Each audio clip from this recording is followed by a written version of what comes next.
This I wanna nail sports to the phone. Top blogger, top YouTube channel. No matter which sports say we got it covered. Subscribe and hit the notification bell. What's up, my wonderful sports to the bone family? What's up? What's up? A blessed Saturday afternoon to you all. Welcome back to another video. Hope you guys are doing okay. All right, my viewers and subscribers. So a couple cricketing stories that we want to share with you guys. Now, I don't know how many persons would have seen in the game that West Indies played against Scotland. Their spinner Mark Watt, he actually took out a piece of paper while he was bowling, and he had some things scribbled down on it. Those were that he had information as relates to how to bowl to the different batsmen and their strong points and things that he could possibly do to get them out. So we're going to share that with you as we now have the note. Plus we're going to talk a little bit about England and how they were able to get the better of Afghanistan in the game, in the World Cup game earlier this morning. Remember, my peeps, if you have not yet subscribed, you need to go right ahead and subscribe to the channel, all right? So we're going to go straight down into it, my peeps. And the first thing that he had done was about Brandon King, where he was saying that for Brandon King, the first wicket that he claimed off a 24-yarder. And when you say 24-yarder, that is when he was actually bowling before he reached the bowling crease. So instead of bowling at 22 yards, it would have been 24.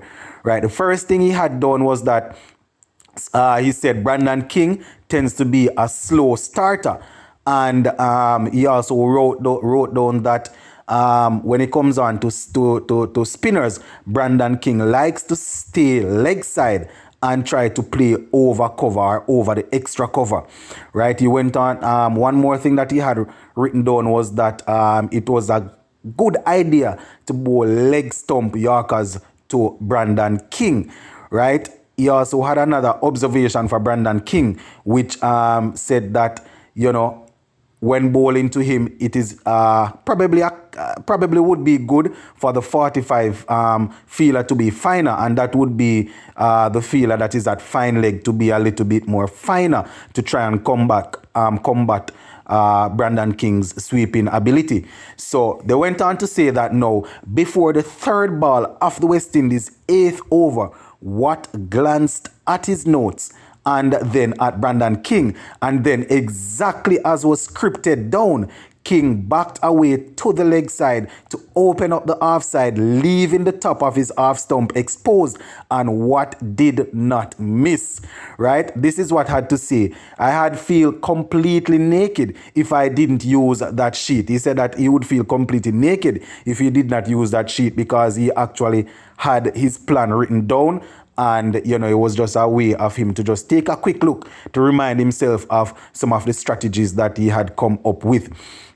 Now, also for Kyle Mayers, the article is saying that the notes that Watt shared with the Telegraph also was geared towards Kyle Mayers, which said to have the long on for Kyle Mayers, and also to make sure that you don't give him too much room, right? They also said that it was important to have the batsman at deep square leg in front of the wicket. They said that it was important where Kyle Mayers is concerned to have a long on for the batsman, and to a deep square leg in front of the wicket for Kyle Mayers to combat his shot selections. He also spoke about Evan Lewis, saying that his preference for the leg side and his lack of reverse sweep was definitely a way or two ways in which they could get him out. And where Nicholas Pooran is concerned now, he had it written down that it would be a good idea to have a long off fielder in and make sure that the long off and make sure he bowls a little bit wider, or probably a wide Yorker line, because Pooran has been dismissed that way on a couple of occasions. So quite a few things, my viewers and subscribers, were actually revealed. If you want to know more about that, you can probably take a look at the Telegraph. They have it on their website. They're talking about how he outsmarted or how he thought the West Indies batsmen. But that is how it goes, my viewers and subscribers, when you plan for your game. Some will probably argue that he should not be pulling out a paper in the middle of the game. But it is what it is, my peeps. The man put his plan, made his plan, and he was able to go out there and execute. So just thought I would bring that up to you, my viewers and subscribers. Throughout the article here, I know I made a couple of box shuffle, but it's the way in which the article was written there. So, all right, let's go down into the England versus Afghanistan game now. And England got their T20 campaign, World Cup campaign, up and running with a victory. They were able to get a 5-wicket victory over Afghanistan with 11 deliveries to spare. Now, Afghanistan, they were definitely trying to defend the total that they set, but they were probably maybe about 50 or 40 runs short. They made 112. They were bowled out within 19.4 overs. And, in terms of the wicket, in terms of the wicket takers for England, we had Ben Stokes bowling 4 overs, picking up 2 wickets and giving away 19 runs.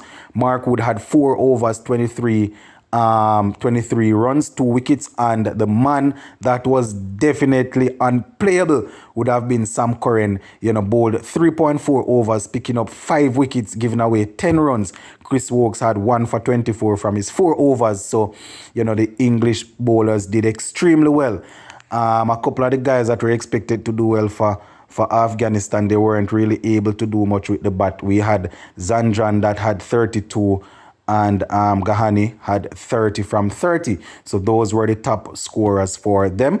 And in the chase now, we had Leon Livingstone leading the way for England. He was left not out on 29 from 21 deliveries. We also had Butler at the top getting 18, Alex Hales getting 19, and Dawid Malan getting 18. You understand? Where the wickets are concerned, Mohamed Nabi had 1. Ahmad had 1, Rashid Khan had 1, Mujib had 1. The wickets were shared, my viewers and subscribers. So that is basically how it went as it relates to that T20 World Cup game there. So England getting their campaign up and running with a victory. We also would have seen where New Zealand, they were able to get the better of Australia earlier this morning. So, a couple of established ICC teams showing that they are definitely going to be a force to be reckoned in this T20 World Cup. So yeah, that is basically it, my viewers and subscribers. Just wanted to spend some time to share with you guys, those interesting things that I saw while doing some reading this morning. So go and big up on yourself, and we'll touch base later on, my viewers and subscribers. I'm out.